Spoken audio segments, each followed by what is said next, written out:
Guys, Will here with W.T.F car reviews, and today we're going to be reviewing the 2023 Mini Cooper S. And a huge thanks to Ben and Red here at Courtesy Nissan in Tampa, Florida for making this review possible.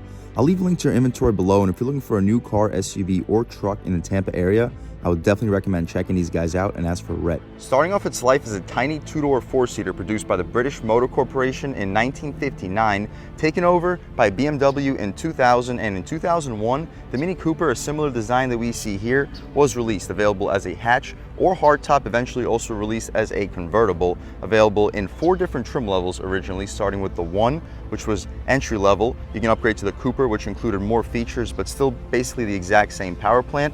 Then you can upgrade to the S, which originally included a supercharger, later on switching to a turbocharger, and the John Cooper Works, which is the most aggressive Mini Cooper that you can buy. For 2023, the Mini Cooper is still available either as a 2-door or 4-door hardtop or a convertible. The 2-door starts at $28,600, 4-door starting at $29,700, and the convertible with a base price just under $34,000. Here we have the 4-door, available in 2 different engine and transmission options, starting with the base, making about 134 horsepower, enough to get the car to 60 in under 8 seconds, or you can go with the S, which includes the BMW up-tuned 2-liter turbo, cranking out 189 horsepower, 207 pound-feet of torque, enough to get this Mini Cooper to 60 in 6.5 seconds. Available in either a 6-speed manual or 7-speed dual clutch. We get the 7-speed dual clutch. We also get the iconic trim, which includes everything that you get from the Signature 2.0 plus more color options, different interior upholstery. We get Mini's Navigation Plus, bigger wheels, heads-up display, black accents for the exterior,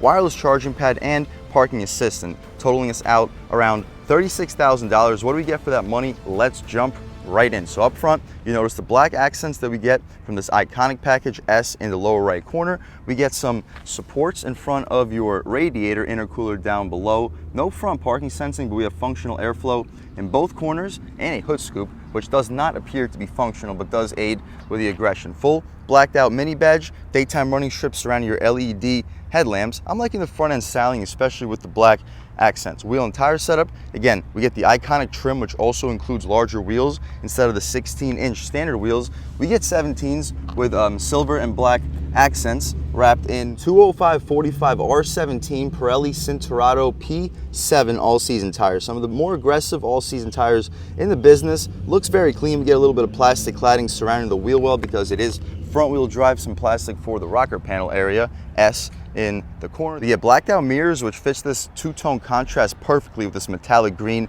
and black contrast for the roof area, with some shiny chrome separating the two. Usually I'm not the biggest fan of shiny chrome, and you guys can black that out aftermarket, but I do like the way that it separates the two colors of this vehicle. The glass on the mirror takes up the entire frame. No blind spot monitoring on the glass, unfortunately. Smart access for the driver and the front passenger. Same rear wheel and tire setup, only difference is a smaller brake caliper. The taillights, they say Mini on them, and they kind of have like a British flag theme to it. LED reverse lights underneath, blacked out Mini badge out rear. We get a third brake light, which appears to be LED too. Cooper, blacked out S, which is red. Rear parking sensing, pretty aggressive looking diffuser with those slashes in the corner. Centered dual exhaust tips, and let's fire up this 2-liter turbo and hear how she sounds.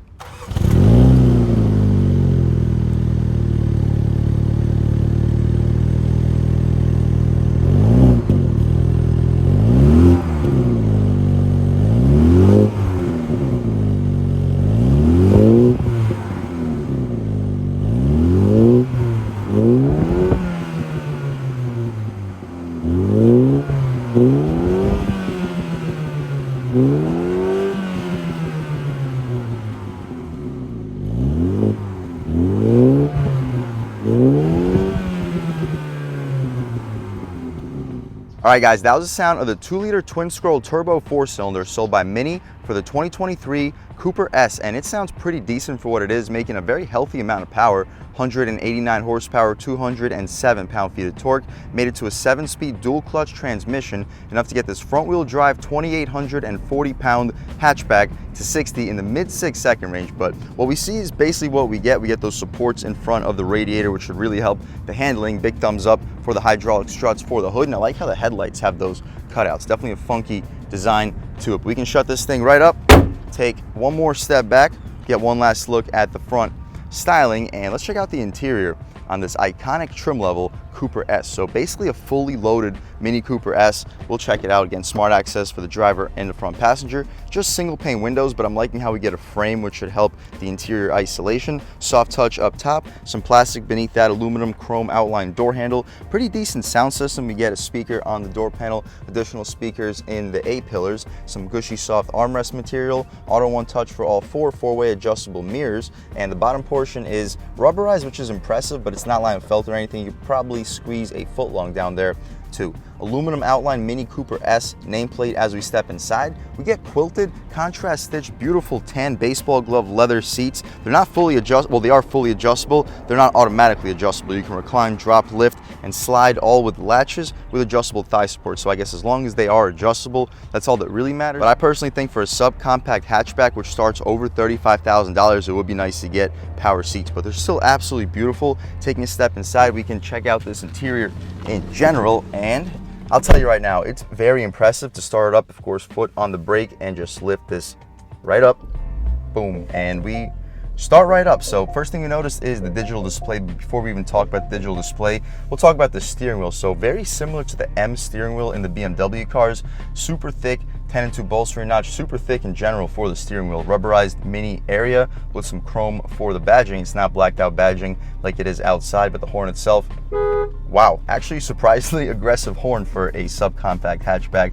Paddle shifters are huge. They're just plastic, but they wrap all the way like the entire size of your hand. Very impressive. Cruise control on the left side. On the right side, you can adjust the volume, skip your songs, voice commands, hang up, and answer your phone calls. We get a tilt and telescoping steering wheel too. It's not auto tilt, which wouldn't be expected since we don't even get power seats, but we can tilt and telescope it, and it has a very large range of motion too. The turn signal stocks have a very satisfying click. We get auto high beams and auto headlamps controlled to the left of the steering wheel. We can turn on the lights actually, so when we hop outside for the last time, you can get a good look at the daytime runners. But we also get fog lights, interior illumination. You can adjust how bright the interior is. The vents are very Camaro-esque. Soft touch for the dashboard. We get a heads-up display, as we mentioned too.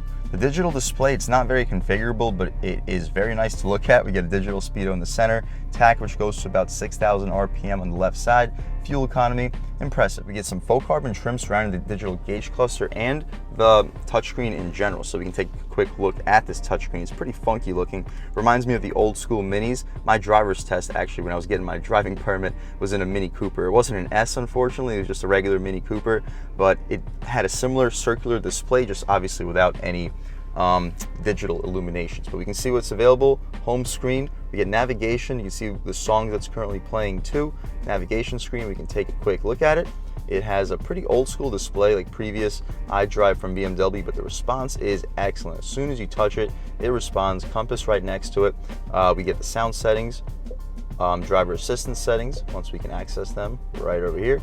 So this shows us the traffic information and all that, and the overall information. So this is all for the navigation. You can return home, and it can control between mini apps, communication, and media. We also get shortcuts if you don't want to go through the touchscreen. So this is a pretty confusing touchscreen. This is my first time going through it, so I'm not an expert with it. So the dial may actually help. You can see what's available in this mini mode. We get vehicle settings, system settings, contents of main menu, driver profiles, vehicle status, tech in action, driving information, owner's manual, and regulatory notes. We'll see what's available for vehicle settings. So lighting, doors, key, intelligent safety, speed warning configured green, comfort, ventilation, and vehicle tracking. Pretty interesting if you are an owner. My personal favorite to look at all times would honestly probably be this just home screen, where you can see the map, you see the My Mini information, and the song that's currently playing to the left. Band mode, skip, you have our presets too. I'm liking the interior display overall. We get 360 sensing and our hazards right next to it. Auto dimming rear view mirror, but the frame is very thick. We have a compass on it too.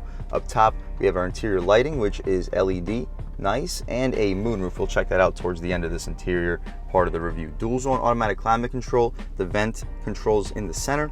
Heated seats, no ventilated seats, unfortunately. It would be nice to see for a subcompact hatchback in this price point. Anyway, though, we can turn off our auto start stop. I'm liking these cockpit style dials with the engine start stop right next to it. Traction control, sport, and green mode right next to it. We have like this old school mini key opening for the 12 volt. Not quite sure how to open it, but okay, so it's like a cigarette outlet style. You gotta just pull it out. Beneath that, we have a USB and USB-C port. Two cup holders, pretty large. I'd expect you to fit 16-ounce cups. Our gear selector controls the 7-speed dual clutch transmission. It kind of reminds me of the way the 6-speed manual will be laid out too, so pretty cool for the DCT. We're currently in park. You press this button, we can check out the backup camera. We get very good resolution. It's not the largest screen, rear parking sensing, and the steering has excellent heft to it. We'll talk more about that once we take this car out for a drive. I don't see guidance lines or trajectory. Maybe you can turn it on with one of these buttons and they're currently just turned off, but I do not see them. That's my first impression. But you throw it right back into drive. The BMW cars, when you throw them into drive, we stay in the backup camera for a little while. Same thing applies here. We get manual shift controls on the gear selector and the proper direction to upshift and downshift if you don't want to use your massive paddle shifters. But throwing right back into park, and boom, the gear selector returns right to park. Behind that, as we mentioned, we get our dial and shortcuts. Real emergency brake, that's appreciated. Just hard plastic for all the materials surrounding. The armrest is pretty laughably small. We can open it up and it exposes basically zero space, but we do get a wireless charging pad. One complaint that I have is with my case on, my iPhone 13 Pro Max does not fit on this wireless charger, so I would like for this opening to be a little bit larger. You can also lift and hide this armrest away if you'd like to for one reason or another. The glove box above it has the soft touch brown tan material, same color as the seats. You can open up the glove box. It is damped, not lined with felt, but it's decently large. I would expect you to fit 15 to 20 license plates. You'll fit a pair of shoes in there with no issues. The sunroof, as you mentioned, it's a dual panel sunroof. We get one for the rear and the front. We can open up the rear glass and the front glass. Actually, we can't open up the glass in the rear, but we can open up the glass in the front. And to do so, you just simply pull and the glass disappears over the other one. We'll see if it goes out any further than this. It does. So very wide opening, goes just about to the end of the front row. We can poke our way out of here. Beautiful day today in Tampa, Florida. We got a hurricane coming though, so we're gonna try to get as many reviews done as possible today for the upcoming week. We can shut the sunroof right up. We can leave the shade open on both sides, so when we hop out back, you can see how much light is brought into the cabin. But that's about it for the front seat. We'll take a quick look at the window sticker. This is a used Cooper S. However, the owner was kind enough to not throw away the window sticker, so we can still show it to you guys real quick. So again, 2023 Mini Cooper S hardtop 4-door. You can pause, take a look at all the standard features. $31,900 for the base price. $4,000 for the iconic trim, which includes a 7-speed sport dual clutch transmission, power folding mirrors, auto dimming rear view, Harman Kardon premium sound system, standard headliner, heated steering wheel credit, which is $100, and performance summer tires. I'm pretty sure the Pirelli Cinturados are all seasons. Correct me if I'm wrong in the comment section, but the summer performance tires are included on the iconic trim. Touchscreen navigation plus, which includes the mini heads-up display, advanced RTTI. I'll let you know right here exactly what that stands for. I do not know off the top of my head. Remote services, Apple CarPlay, mini connected XL, wireless charging pad, mini navigation, dynamic digital cluster, 17-inch rims, Napa leather heated steering wheel, or Napa leather steering wheel. It's not heated here. Piano exterior trim. You can pause, take a look at all the rest of the features. $850 for the destination, $36,650 for the total price. 31 MPGs, 28 city, 38 on the highway. So good performance and still very efficient as far as like rear seat space. Again, I'm a little bit over 6 feet tall, so we'll see if I can fit back there behind my seat settings. But again, that's about it. Let's do exactly that and hop out back. So out rear, we can open it up. Up top, we have some soft touch materials beneath that same plastic trim. The middle portion is also rubberized, gushy soft for the armrest, auto one touch for the windows. 2 speakers on the door panel. The bottom portion is hard plastic. It's not rubberized like it is up front, but you can still probably fit a 6-inch sub with no issues. No nameplates. We still get that beautiful tan baseball glove leather stitched and quilted seats with the white contrast in it. Legroom, I don't see a whole lot there. I'm a little bit over 6 feet tall again, sitting behind my seat settings. So not the most legroom at all. I am definitely touching the seat with my knees, but headroom wise, I still have at least an inch. I could definitely fit back here for short trips. Ton of light brought into the cabin, probably also including a lot of glare for the camera. But also, I just noticed that we have adjustable lumbar control too. So again, the seats are fully adjustable. It's just, you're gonna have to do it yourself. It's not automatic. Overall though, we get a cup holder. Center cubby, we do not get one. The seats look like they fall down 60-40 split. We'll check out the cargo space to let you know how large of a TV I would expect you to fit back here. But somebody that's 6 feet tall, it's starting to get a little bit close to running out of space. But if you're under 6 feet tall, sitting behind your seat settings, you shouldn't have any issues in the 2023 Mini Cooper S. My feet are kind of stuck too. But again, I'm like a size 12, so if you're under a size 12, you probably won't have anything to worry about. Cargo space underneath the mini badge. We don't get an auto opening tailgate. The cargo space, it's comparable to like a Kia Soul. Not the most space overall, but you can fit just about anything you would need back here. And you fold the rear seats down 60-40, you'll fit up to a 55-inch TV back here with no issues. You could also remove this tonneau cover and fit some taller objects back here. But the purpose of this is so when people are walking by the rear end of your Cooper, they don't see exactly what's going on in your cargo space. But one more time, we'll take a step back, walk around this 2023 Cooper S one more time. It's a nice vehicle, especially with this beautiful green metallic paint. We'll take a step in a little bit closer, try to show you this green metallic. It is beautiful. The LED daytime running lights too. It's a nice car. It's all about the performance though, especially with this S trim level. So let's do exactly that and take this car out for a drive. All right guys, now we're just about seeing everything we need to see with the inside and outside of the 2023 Mini Cooper S. Let's take it out for a drive. And I'm excited to take it out for a drive because like I said, I took my driver's test when I was 16 years old in a Mini Cooper. Like I said, it wasn't an S though, but it was still a Mini Cooper and I had a ton of fun driving. It was like a little go-kart because previously the only cars that I'd driven before that, well, I probably shouldn't be telling you this because of course I never drove before my driver's test. Like the only cars I drove before were like my mom's Acura MDX and my dad's Ford Edge at the time. So it was a big change to drive a Cooper. But this is the S 2023, taking it out for a drive, about a third throttle. Ooh. Nice. That's just normal mode. There's also sport mode. You hear a little bit of road noise on the concrete pavement, but not much. The steering feels excellent. We'll throw it into sport mode. See if anything changes up. The steering immediately gets a little bit heavier. Taking a step out here. We'll try out an acceleration off the line. I'm not gonna just floor it because I'm sure it's just gonna spin the tires, but good launch. Let's go. Ooh. Yeah, this thing can move. You feel a little tiny bit of torque steer, but not much. The ride quality is decent, but you do feel the bumps in the road. The steering is great. It responds so well. Yeah. We'll try out these paddles, of course, too. Woo. You hear a little blow off too. But right now on concrete pavement, all we really hear is the road noise. But right here, we'll just see this car's body roll and turning radius. Throwing it in. Ooh, a little bit of body roll actually, but not much. But the turning radius, as you see, super sharp, to be expected with a vehicle very, very tiny. We got some officers back there, which I'm sure they're gonna follow me now. But taking a step back out here, sharp feeling throttle. It holds the revs too in sport mode. All right guys, second gear. I don't know if you can pick up that blow off noise on camera, but in second gear, I think they might limit the torque in first gear because in second gear you can start to feel little tiny hints of torque steer. It's not anything drastic. If you guys have driven like a Mazda Speed 3, a first or second generation Mazda Speed 3, it's not even close to that level of torque steer, but it is noticeable. All right guys, taking a step out here. Second gear on the gas. Ooh, yeah, this thing can rip. All right, real world turning radius, of course, it's gonna be super sharp. And stepping out. Woo. Yeah.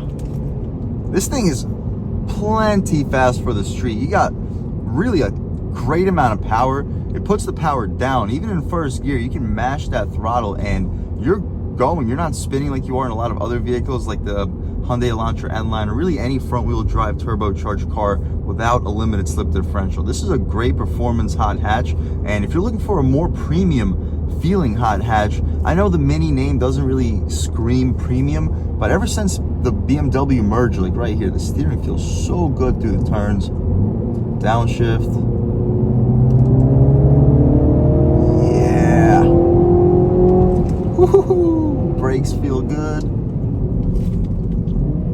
Nice, throwing it in way quicker than we should. Wow, it grips the turns so well. Yeah. Okay, we don't have to push it a whole lot farther than that.